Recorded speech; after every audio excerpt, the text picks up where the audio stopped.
This is Matt Carter, and you're listening to my chapter of As the Story Grows.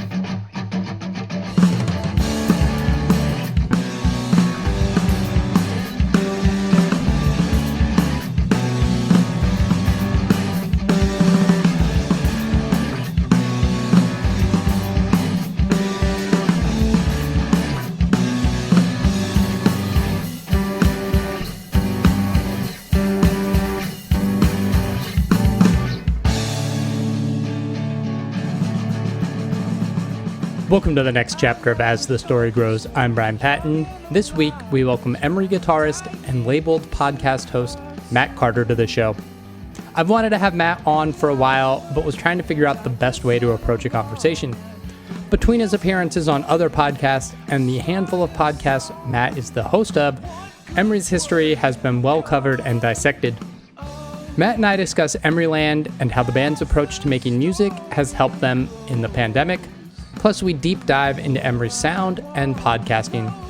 This week on Patreon's After Dark podcast, Dan Terry from Discography Discussion joins me to chat about Emery's musical career. Patreon.com/AsTheStoryGrows to join that community.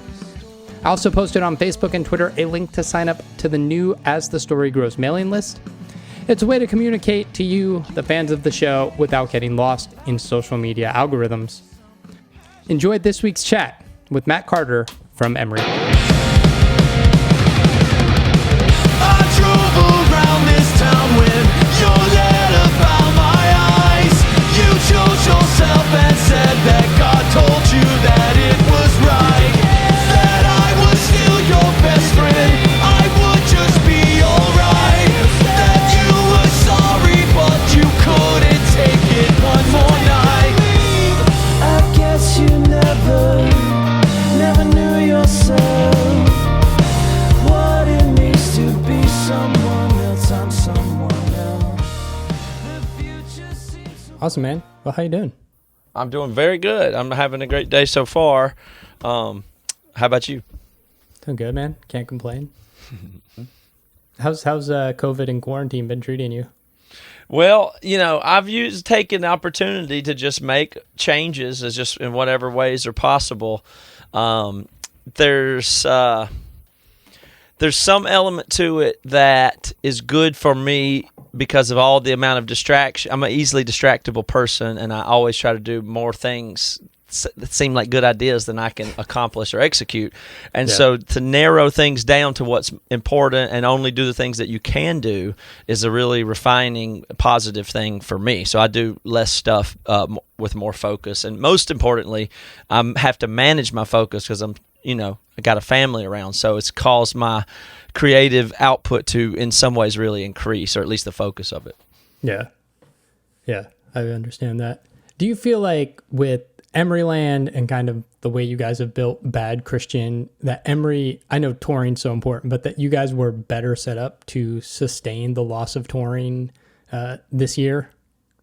I mean, without a doubt. I mean, it's one of the coolest things to me is we've spent most of probably over half of our career kind of what I call off the grid, just doing our own thing in our own way with our fans and not really running parallel with the music business, as it were, with the managers and agents and labels and stuff like that. So it's been in my mind for a long time. I'm in like almost a hobby way. I like to think about the long-term future as like a technological singularity or something. I have a bent for that in my head somehow, where I'm always wondering how these trend lines are always going to come together or whatever. So we're always doing things slightly differently for that. And sometimes we get lucky and are ahead of the curve on crowdfunding or podcasting, or Screamo itself was something we were doing that was ahead of the curve in the way that it was not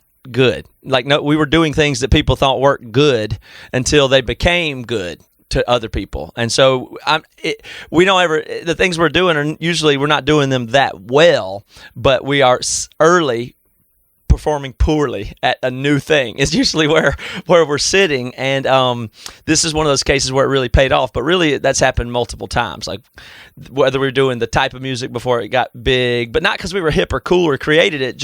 We just happened to be thinking one more step down there, but anyway, we've been dreaming of, and I don't mean this in a bad way for people who like live shows, but we've been thinking for a couple of years about what are the real possibilities to maximize things, creative output and performance and music that we like without traveling, because we're travel limited because of the amount of kids we have. We have like 15 kids in our band.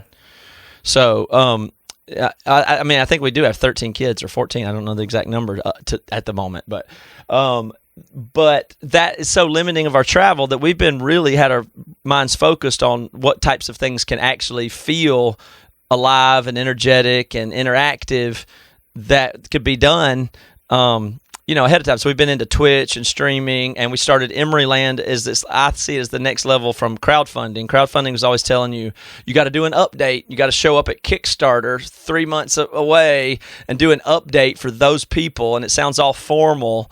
And I just like, well, obviously what this is pointing to is just a living community. That's what they're trying to get you connected with them, but it's in this weird way. Why don't you just do it directly? So to me, Emeryland was like, not just have a Patreon or something like YouTubers do, but build something. Yeah. It'll be hard and it will be clunky in some ways, but we'll be able to actually let it evolve into what it needs to be. And we would be fully supported that way. So the point was just, could we raise money in an ongoing way to fund us? And then we would be able to have a lot more output of creative music and things like that, instead of having to always take these cycles where you go raise money and then you wait and then you do it and you release it. It's just, we've been trying to get in a continuous, make music every week, put it out every few weeks, live the life of making music in the circumstances we are in. We were banging that drum to ourselves, trying to visualize it and do all that stuff for the last 2 years. So, and we've been podcasting too, like just processing all that. And so when the pandemic came, everybody was like, oh my gosh, all the monies, we can't do anything for money, but we've been making just as much money or more, and we have a lot of good stuff coming in the future with his live digital shows, events, and things like that. So, I mean, I don't mean it, to gloat, and I don't mean it to say other people, I don't feel horrible for everybody or wish we could do shows today. I mean, I really, really do. But we're just in a good place. Like, our business is very smooth. We write custom songs for other people. I don't know. Devin, Toby, and I are doing music. We almost do multiple songs a week. We do at least a song every week or whatever, because we just like doing it. And now the consumer demand starting to be more accepting of more digital experiences, which is what we've been working on. So we're kind of happy. Yeah, that's cool, because in some ways it's like you've built a modern day fan club, which is what Patreon ultimately is. People pay in, but it's like you get to give them direct access. They get the music early. They get all, I don't know what all is involved with Emeryland, but they get all the sweet perks of essentially a fan club. And that helps you guys sustain and be able to produce content for the wider fan base as well. Yes. Yeah, it's more than even a fan club. I would go as far as to say it's a clubhouse. It's a place. It's a community. Like, it's more than something they just get in the mail or know they're theoretically a part of. It's an experience that they engage in, and we're making music and communicating in there in our Discord and everything. And a lot of times they'll do gang vocals on the song we're working in, or I can stream part of the music we're working on. Like, it's there. They can be around in the same way that they're hearing us work out material and being around us during our process. I'm going to stream more and more of the recording and stuff with them, especially too. But it's more like they're around in the open mic part of the development of a comedian's act. They're the ones that'll be in the small club where we're just trying shit out and seeing what works and whatever. And then eventually we've got a special to make. Like, we're doing special digital events and big concerts and things like that. That's like the special. So we want to be working out stuff with their feedback, you know what I'm saying, in that way that's like a community. So there is something there. And then we put out we use that time and that space to get feedback to refine what we do for the special events. They're more for the public, or we put out an album. But we have a lot of music too that's in the catalog of Emeryland that's just not released.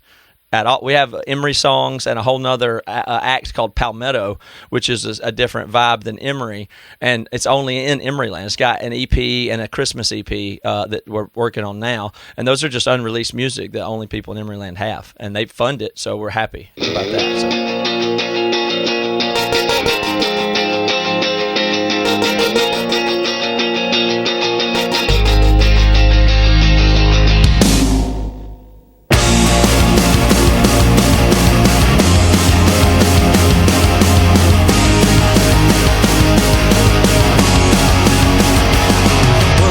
You like the party, but the party never stops. I know you like the party, but the party never stops. Well, I know you. Was your plan always to do these re-recordings of I'm Only a Man this year, or was that birthed out of not being able to tour the record? No, well, I mean, yeah, I think that given the circumstances, why we just decided to just do it. But it's always been the I'm Only a Man thing is definitely something we're in the feeling of in the big term cycle of having a redemption story of.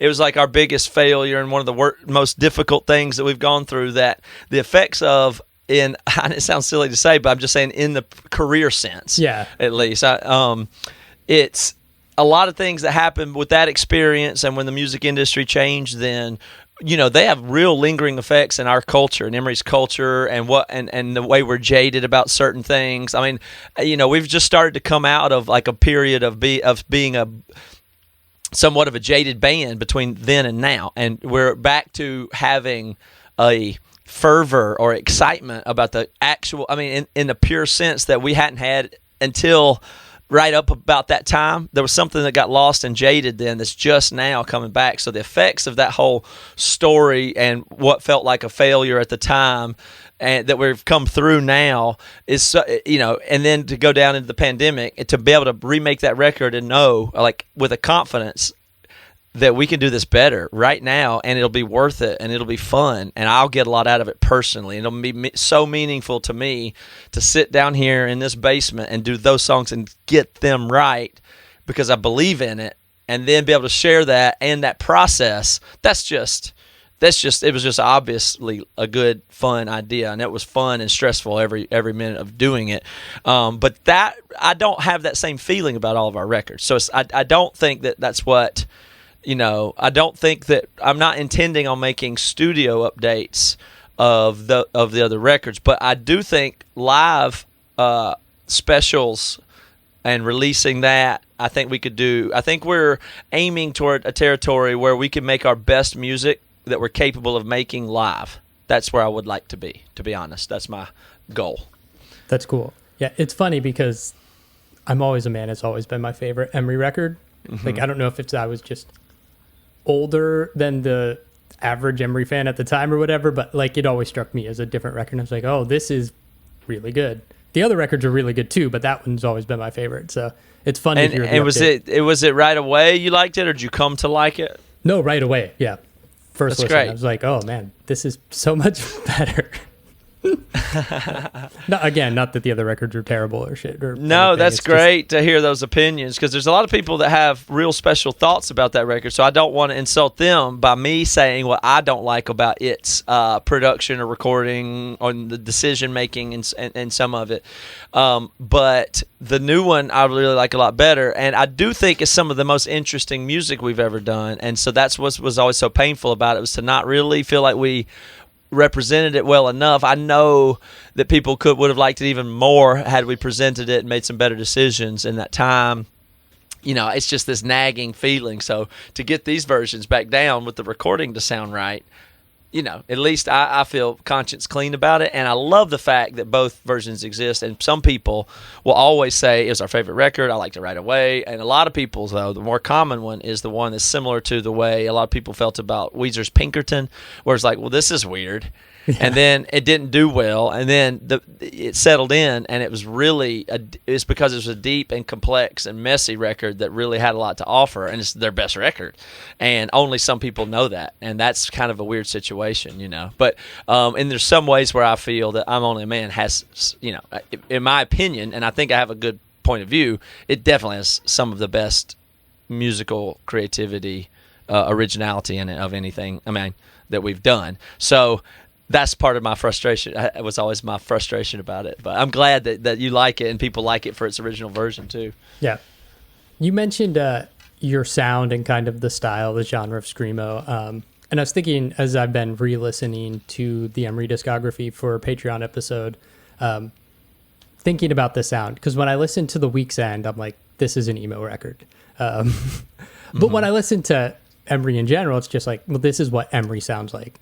And I wouldn't call it emo, it's just Emery. And you guys seem to, on Eve, and especially on the new record, really taking musical chances and trying to do something different. And it seems like you're getting away from the screamo vibe a little bit. Do you feel that's true, or just that's those collection of songs as presented, and like there's stuff on Emeryland that's like crazy? I have so many different thoughts about it, back and forth. To be honest, we've made very clear decisions to move in directions where we were very sure about that, and then we've changed our own minds collectively and stuff. So I can't say for sure what direction we're headed in, but I will tell you that first of all, everything from The Week's End to everything on the last album, White Line Fever, is to me it's emo.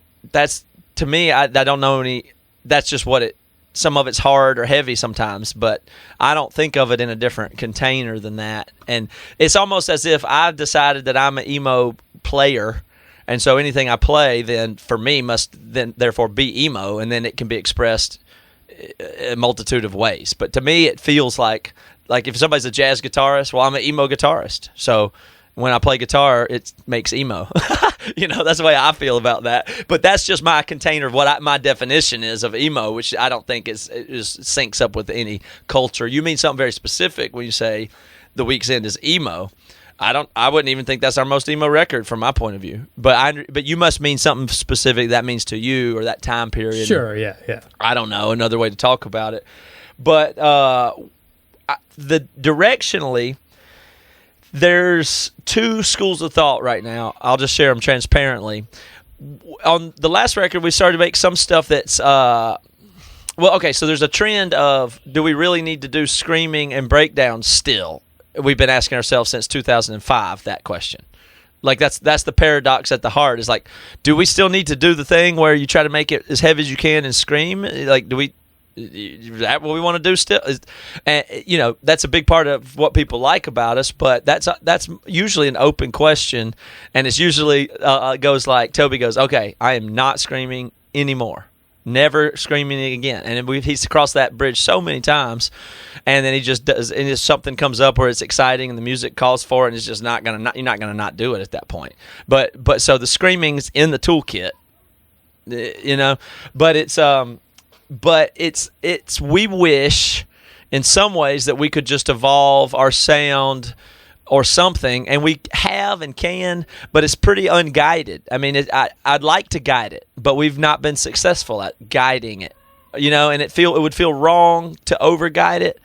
But the other school of thought is, at this point, Emery's been going 15 years or whatever, it has a sound. Is it better to just make sure that we kind of serve that for what it is, and then we can do additional projects and things too? Or is everything me and Toby and Devin want to do together, is that Emery, or is it not? I don't really know the answer there, but Devin and Toby and I have a bunch of more collaborations that we're already working on, like Palmetto, and we just have a lot. We're going to do a lot more stuff, and some of it I don't feel like it has much relation to do with what somebody wants when they say, I like Emery and Rage Against the Machine and Under Oath. We want to do a lot of stuff that isn't that. But on the other hand, from our point of view, Emery's just, when we make music, it's emo because that's what kind of musicians we are, and it's Emery because we're in Emery. So how can what Devin and Toby and I collaborate on a song and it not be an Emery song? It doesn't seem like it can not be one in some sense. So we're kind of confused. Yeah, you don't want to deliver a record that sounds like Kid A or something and be like, this is the new Emery record. It'd be but it could though. See it. That seems like you just could. That's when Radiohead did that. They hadn't done that yet, and then they did. Yeah. So I mean, I don't know. But from your point of view, Emery should stay something, should Emery involve? Yeah, I'm asking your point of view. I think it has evolved. I think when I heard In Shallow Seas We Sail after I'm Only a Man, I was like creatively, it was like, oh, this is a step backwards, in my opinion. It's a very good record, but I like the evolved sound. So I was like, oh, they just went back to what they were comfortable with and what people expect. That's a good observation. Yeah, which We Do What We Want. I was like, the record just fucking slays. I mean, like... but I mean, yeah, I thought Eve was fantastic. I think White Line Fever is really good too. I think the evolution has been, I like the screaming too, but it's... But I don't know if it's an evolution because, I mean, it's not going in necessarily a direction. Like, you wouldn't be surprised if we did another heavy record next, probably. Like, you could see that, right? I mean, sure, yeah. We could do it in a heartbeat. If we just said, okay, next record is like We Do What We Want, then we'd have it. Like the output is not a problem for us for some reason. It's just we have unlimited. It's just it's choosing what to do or letting it emerge or guiding it that is the limiting principle of Emery. But it's the capability is if we wanted to write 3 heavy records this year and Toby could scream them. He complains about his voice, but it doesn't ever fail. He could do it unlimited. He could scream every day. It'd be fine. I mean, so we could make a heavy record. It's just could we get excited enough about it so that that doing it feels. It's like we're adrenaline junkies or something. Is a better way to say it. You can only do what you can really get stoked on, regardless.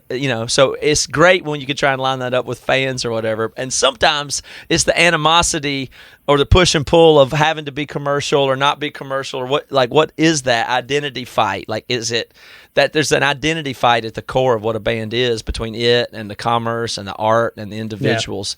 Like, nobody is in charge of it all. So it's kind of fun. It's kind of a fun dance, but I don't think we manage it well, but I know we manage it purely. Like, we don't have an agenda, really. We just have to get all those things right. And I think it's a really neat observation of yours that Shallow Seas was more commercial in that sense. I think that was on purpose, and there's a little bit of fuck you to it because Toby was really angry, still from I'm Only a Man, to be honest. So we did an EP after I'm Only a Man, and that has some lyrics in it that are kind of against the fan vibe. Like, that was where he was at that time.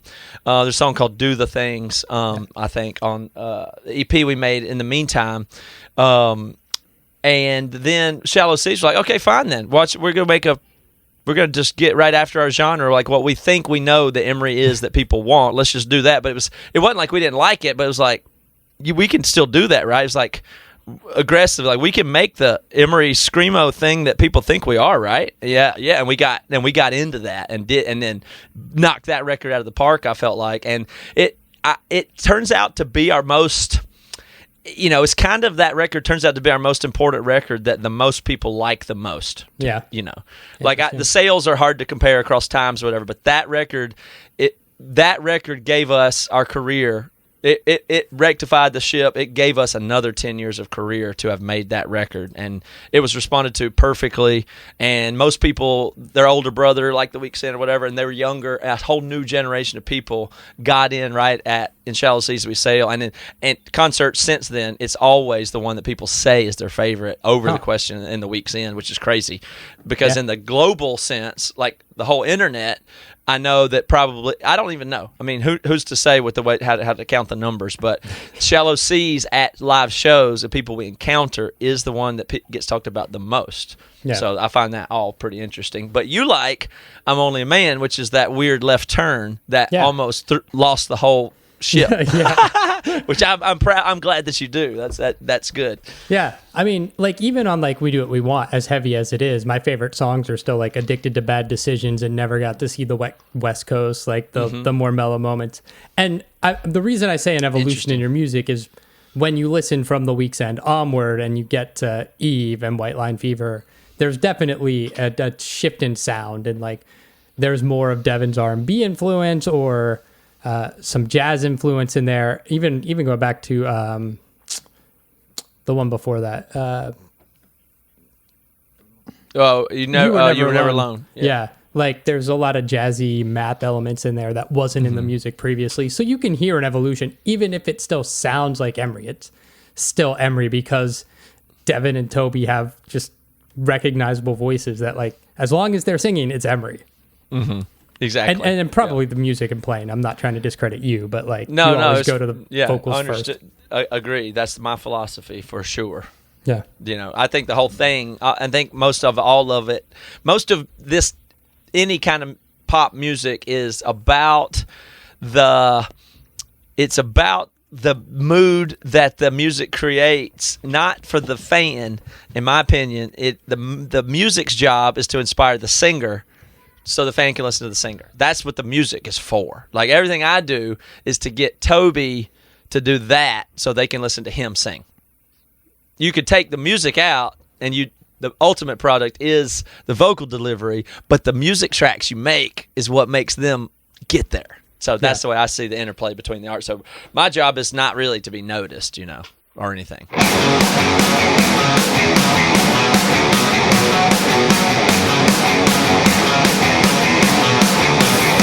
I've got a way of finding out what you said, but I want to hear it from the butcher's mouth. I've got a way of freaking out all your friends when I'm talking out loud, but it ends me when I can tell that I've become. I'm gonna go back a little bit. This might be a wordy or a terrible question, but bear with me. So I heard The Week's End. It was fine. Like I enjoyed it, but it wasn't like anything that was like uber compelling to me at the time and what I was listening to.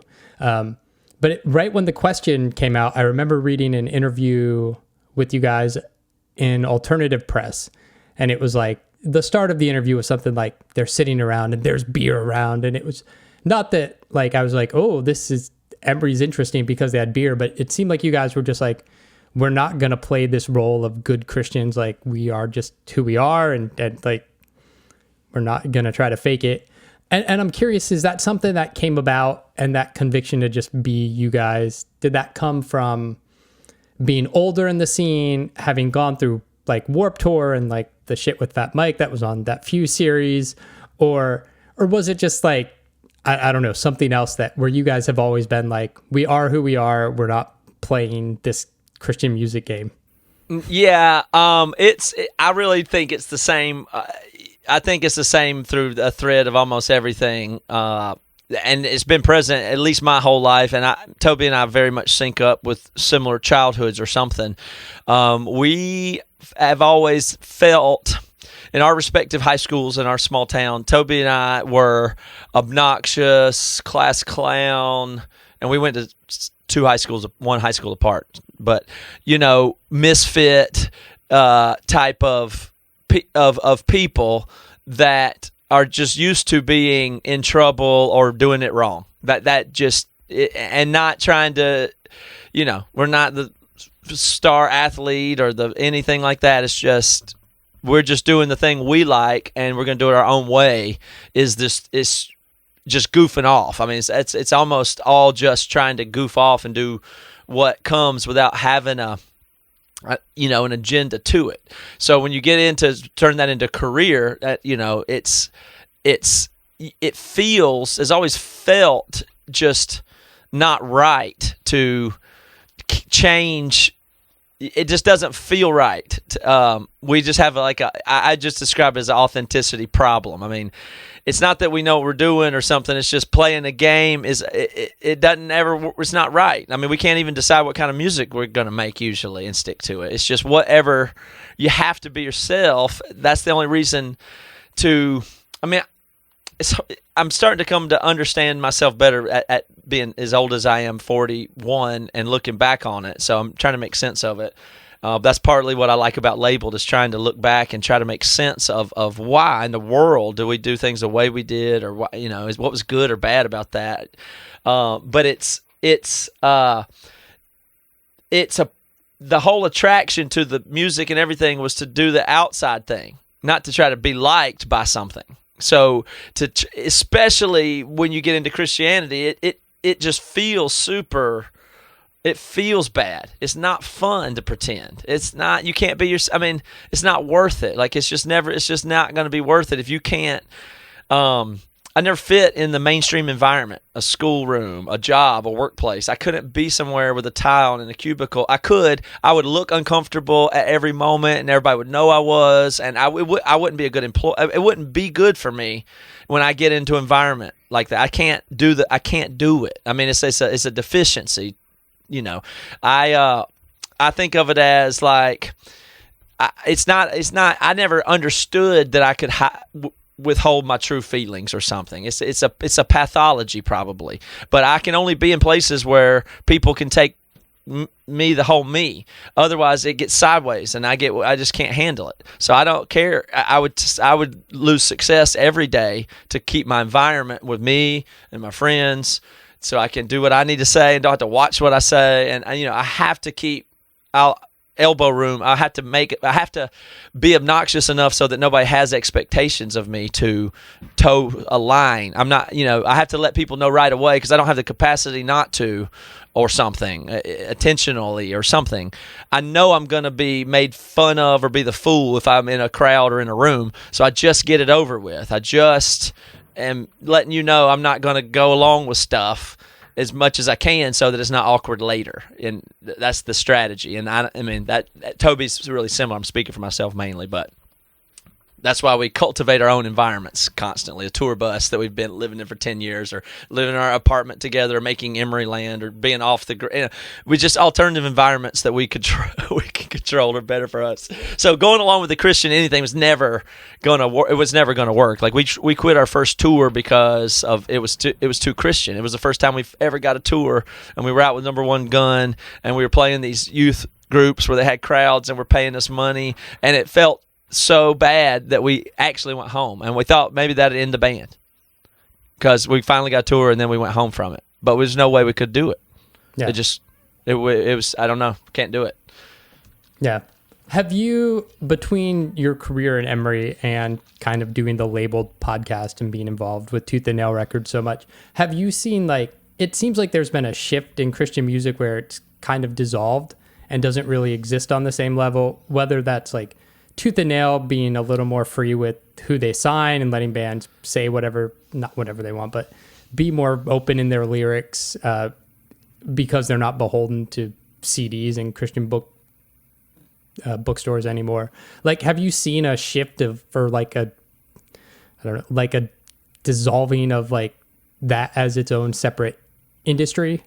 Mm-hmm. I think that's right, but it was just a false superimposition in the first place is the best way to describe it. It was a blip that it stacked up that way, that there was that density of art mixed with faux art, all sold as one product, hyped up, packaged, and over-leveraged toward a demographic. That happened. That's an event that happened in music history that was profitable for many people in many ways for a period of time, and then it's reached more of back to an equilibrium now. Is the way I view that, if that makes sense. It was just a wave of. There was enough really amazing stacked up art that was so genuine that it got to be able to line up with this demographic, and it's just it's a really fascinating. That's what I think the Labeled whole podcast is kind of partly one of its themes, is just how did all that happen? Who was causing the demand and the supply, and what was that whole thing, and who was the good guys and bad guys, and how much of it is just, I mean, it seems like an infinite amount to assess there, because everybody knows some great community, some great music, some great business, and some great, influential people, and just massive cultural things happening. But then whenever that happens, you see it with everything, it's like there's the co-opting of that movement or whatever. So, and that's always unstoppable, So then when you go back and look at it, it's hard to untangle. Yeah. Yeah. It's like that post Emery Under Oath boom where all the Rise record bands had to be Christian screamo bands, and that took over the mainstream metalcore scene. Mm-hmm. Yeah, it came at a trade-off because, I mean, it gave everybody a toehold. If you were a Christian, you could leverage that. You got something out of it. Emery benefited. I mean, if Emery didn't get a Christian affiliation, it was always like, is the Christian affiliation going to hurt us because we're believers? We can't get on tour with From Autumn to Ashes. But we figured out how to not let that happen, like just from making our own path. And Tooth and Nail was super good at enabling that, helping us to do that. But then after that, it was like, the other side of it was that it really helped us. The Christian affiliation, I mean, big time helped us. So we benefit. If not for that, I mean, we probably couldn't have had a sustained career, like it feels like we barely made it to where we could have a sustained career and be making 7, 8, 9, 10 albums. But, without the Christian boost that maybe a, Equal Vision band didn't have, maybe they would still be here and we wouldn't. So I certainly do think that real, because to them, it was from their youth minister showed them Emery.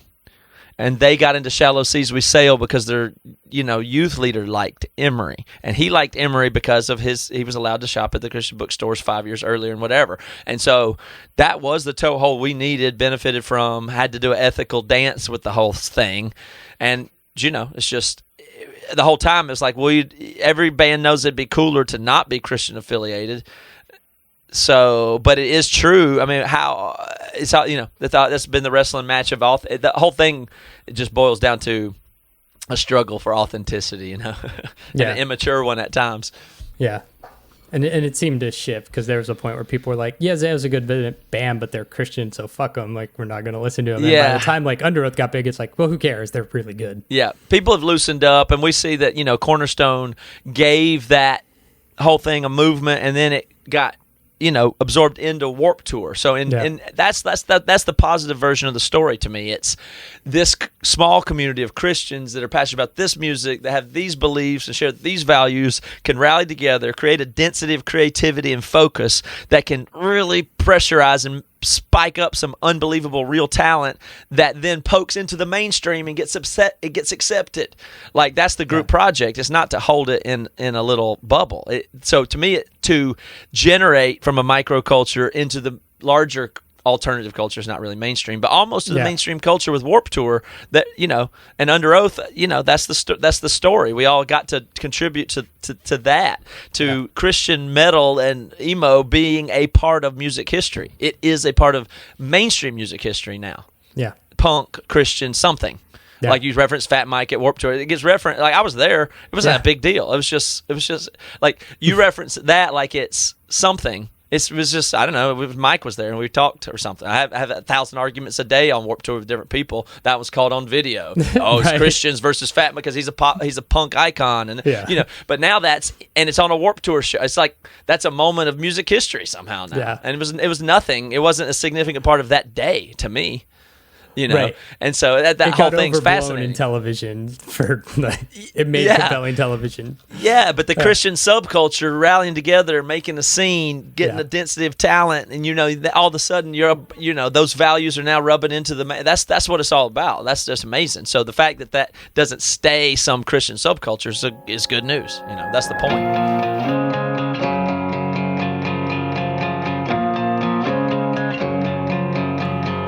Now what?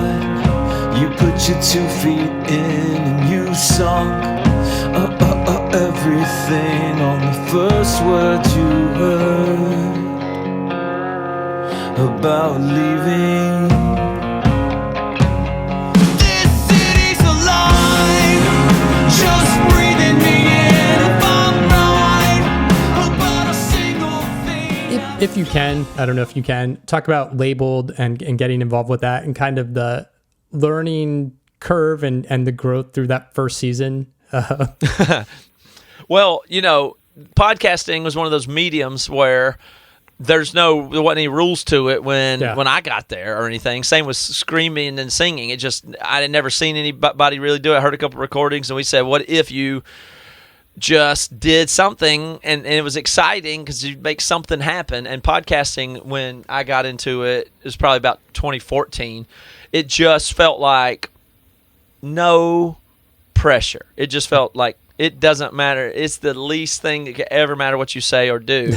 And so, and it's like the hanging out. It's just so attractive to me, the informality of it and the rulelessness of it. And it doesn't require quality. I mean, it doesn't. That's why I like it. That's why I like podcasting, because there's no, you don't have to do. You just do whatever. I mean, like it'll be good or not good. That'll just be based on the context and the person. Yeah. But the idea that it didn't require a set of skills the way other professional media does is quite attractive. And it's clear to me that it's a great way to absorb information of some type. So to me, it's always has been and still remains clearly the case that all of the best uses of podcasting haven't been even thought of or executed yet. Where it's just the beginning. I don't know about the technology and the format and who owns it or where the whole thing's going, but audio direct content that's conversational with context, I mean, we're just barely scratching the surface on experiences you can have in audio that you can't have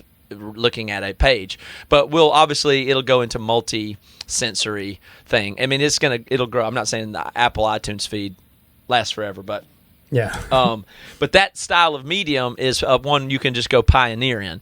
And so it becomes clear to me pretty early on that everybody should have a podcast, because it's a form of expression to go along with whatever it is that you're doing. Just like open mic is a part of comedy, podcasting is a part of. There's the part of you where you talk without planning anything like this. You just see what happens. That's a part. And then you have a finished product like a comedy special. You're working on open mic. You go jam with your friends and improvise solos.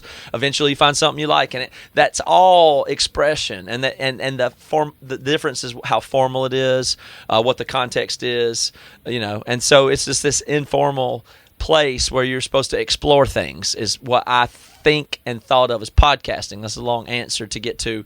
So it was clear to me that Tooth and Nail, a forward-facing brand that's done as much as they have, and it has all these same values that I do. That's just it's crazy that they're not podcasting. And Adam at Tooth and Nail was a huge podcast fan, so he and I were on the same wavelength. So it was like we got to do something.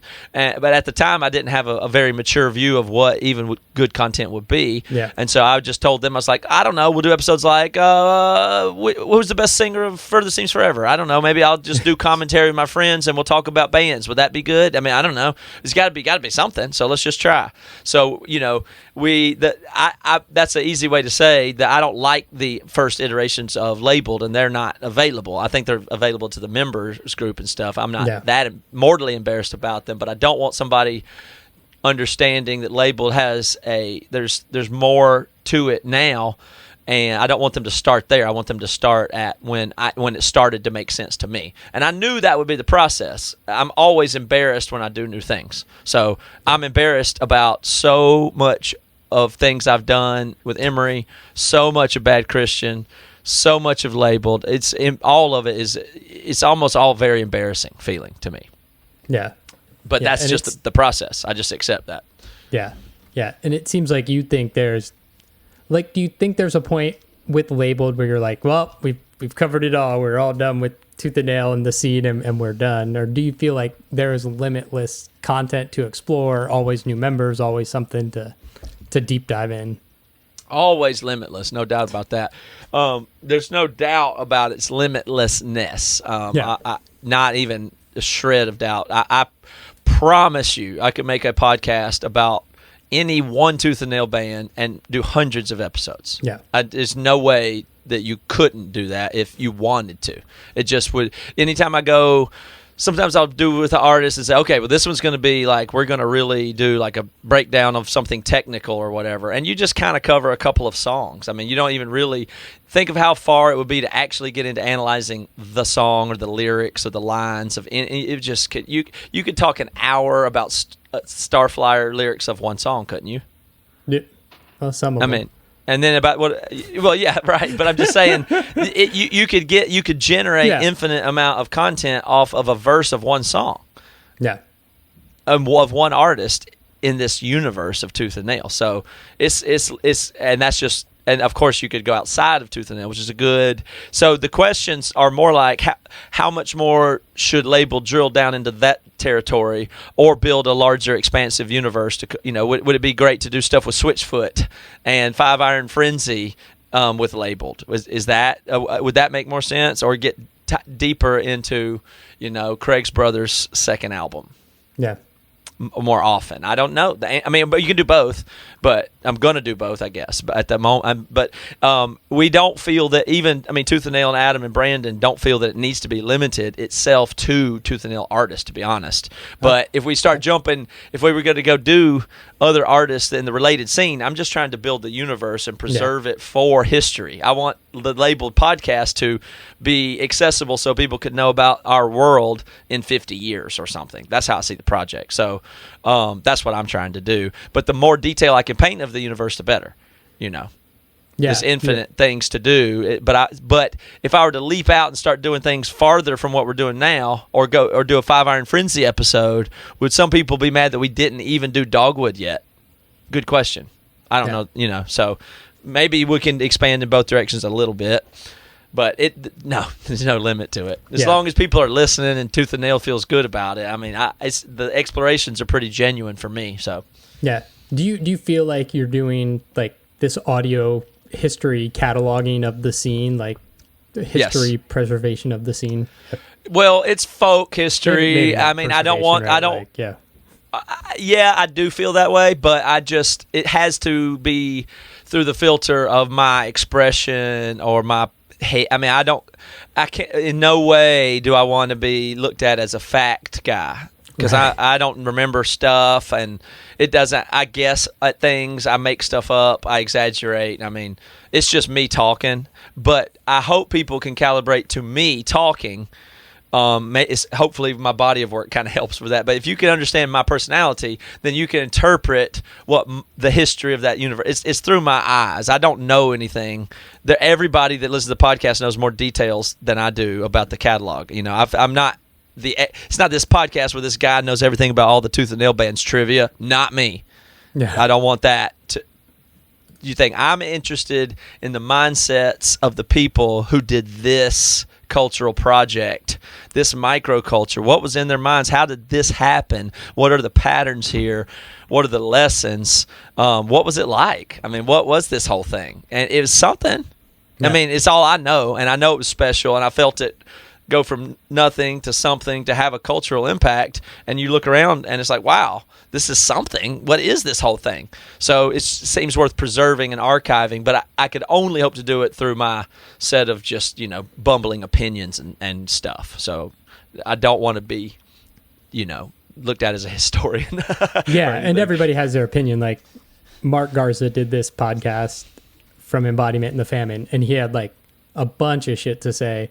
And then Andy Godwin came on from the same bands and was like, yeah, not quite like that. Like, it's way more like level-headed or like scorched earth or whatever. Yeah. But I'm interested in the macro view of the thing. Yeah. I see it as a very zoomed out point of view. And I of course, I'm trying to not make myself the focus of it, but my point of view, I do want to be through my point of view, is zoomed out. I'm trying to.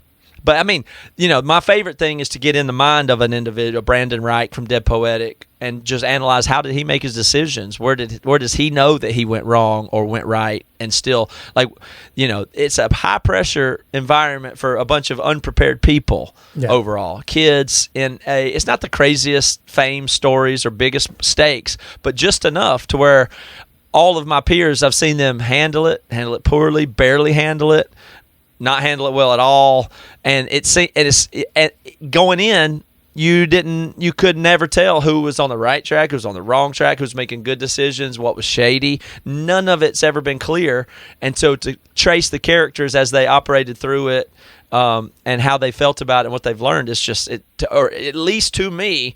If I can just go back and collect Stephen Christian and Brandon Reich and Matt McDonald's wisdom, we went through the same thing. What did you get out of it? Okay, cool. Because I can really assimilate that back into myself. I feel like I can also have their wisdom if they'll give it to me. Their point of view is valid too. And I have strong opinions that make me act all kind of crazy ways, but it kind of balances me out to hear how did other people have this journey of this experience that was similar. And then I think that the principles apply. I think it resonates to other people, because everybody's interested in, to be honest, I think everybody's interested in the creative world themselves. So you both like musicians and artists, but you probably have something that you think, I make. I think everybody has that sense, like, well, what do I make? I know I have a job, but I really care about this, and I'd like to do that with other people, and I'd like for that whole thing to be a thing. Everybody thinks that way about something. Or I mean, in my mind they do. I hope they do. So the same principles apply for, who the Brandon character is that represents the whatever Maverick with the money. You got to figure out how to navigate a guy like that. You got to know how to deal with the big suits and whatever thing you're going to do. If the money ever comes, how are you going to deal with it? Like those are just, I hope my kids think about all that, and just it's just basic stuff, I guess. I don't know, but I understand now at 40, this is my whole world, I guess. So it's just I can continue to analyze it and never get bored.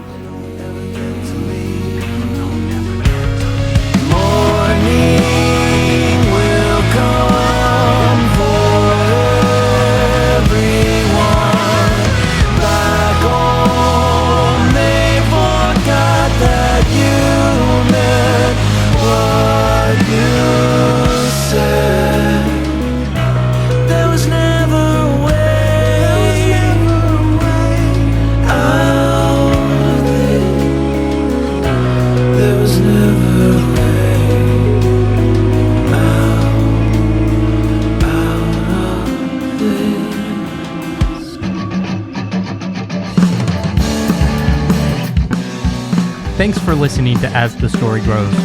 Our theme song was written and composed by the legendary Bob Nana.